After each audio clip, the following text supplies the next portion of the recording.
Hello all my rigid Heddle weavers. Tammy Poff here, author of Woven Style for the 15-inch rigid Heddle loom, where I show you how to make full-size garments like this one with just simple tools.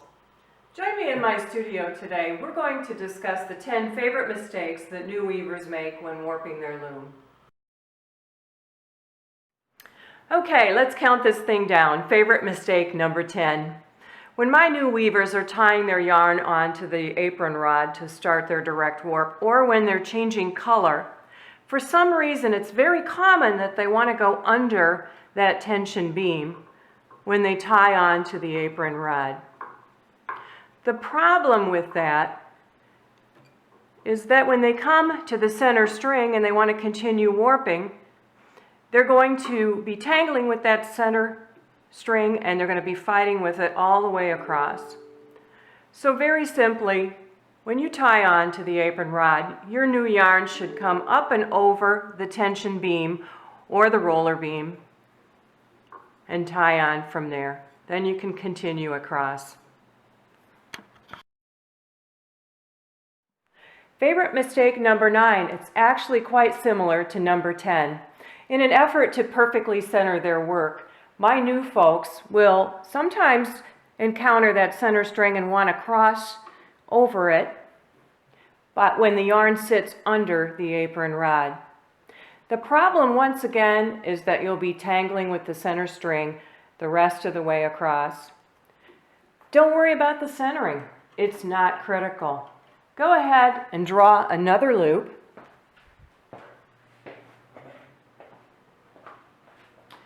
Now that the yarn sits on top of the apron rod, it will just naturally fall on the left side of the center string, and away you go.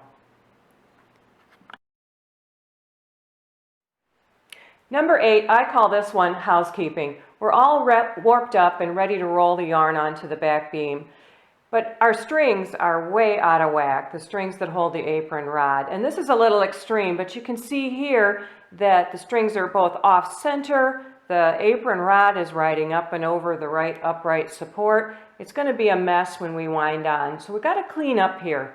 Don't neglect your housekeeping. Line up those strings that hold that apron rod so that they are organized and they come straight back towards the rods. And you can employ your warp threads here by neatening those up. Now we're ready to wind on. Mistake number 7, not taking charge of your warp packing. We all know that when we start to roll yarn on top of yarn, that we have to pack something between the layers to keep the best tension. So when using craft paper for that purpose, my new weavers sometimes struggle with getting the paper to go on straight.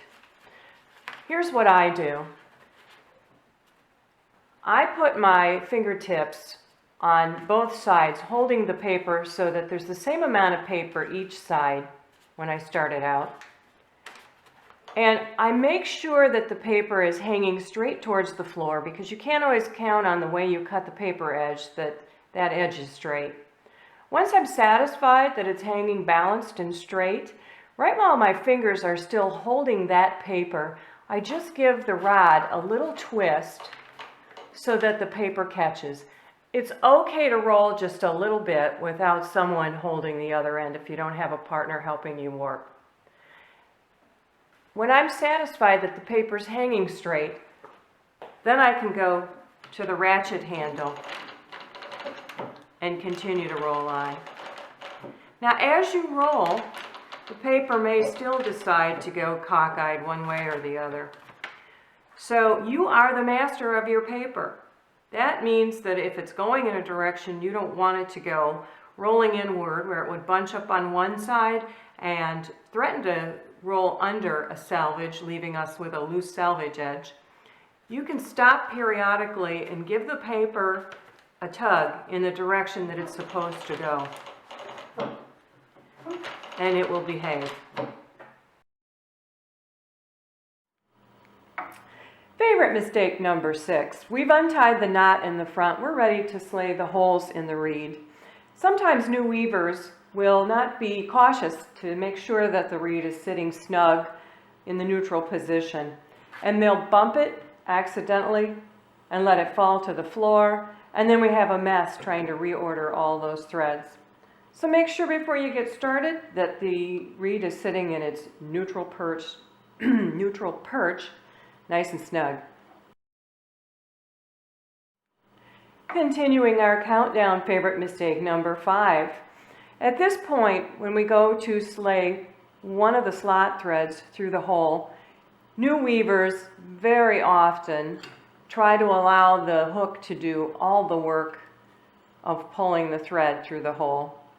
And they go through with their hook and just kind of stab at the yarn. It's a great way to split your yarn. What I tell them to do instead is take your non-dominant hand behind the reed and make a loop. That gives you something to aim at. Then go through with your hook and lay onto that loop, pull back so you've got some tension. Then it goes nice and smooth through the hole. Once you get through the front, use the whole shaft of the reed hook to pull that thread out of the slot into the hole, and I throw the whole thread up and the slot thread down to the right. That way, keeping them separate, I make sure that I don't miss any holes. Favorite mistake number 4. After the first class, new weavers often go home and try to warp on their own, and I see them frequently forgetting to start in the middle to tie on their bundles. So they may start from right and work to the left, left to the right, but you really should start in the center of your work. You'll get more consistency if you find dead center. In this case, that's easy to do. It's just the center of my center stripe, or you can measure to find the center. And then you'll go to the right of dead center. You're allowed to take a bundle of 1 inch. In this case, I have an 8-dent reed, so I'm allowed to take 8 strands. But don't get greedy and take more than 8. If you do, it'll take a long time to weave the gaps out with your header. So to the right of dead center, we tie on the first knot. And I'm using a double twist. This is a half surgeon's knot. Then I'm going to go to the left and take 8 strands to the left.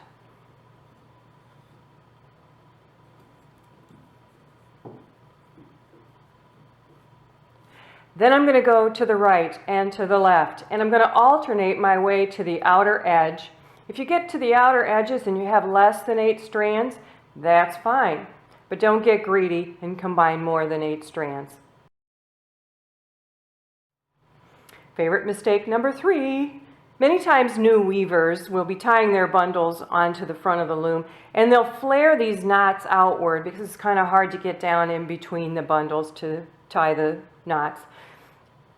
What you really should do is center each knot within its own bundle as you work. That way you'll get a perfect V, with both legs of the V being of equal length and the knot being in the center of the bundle.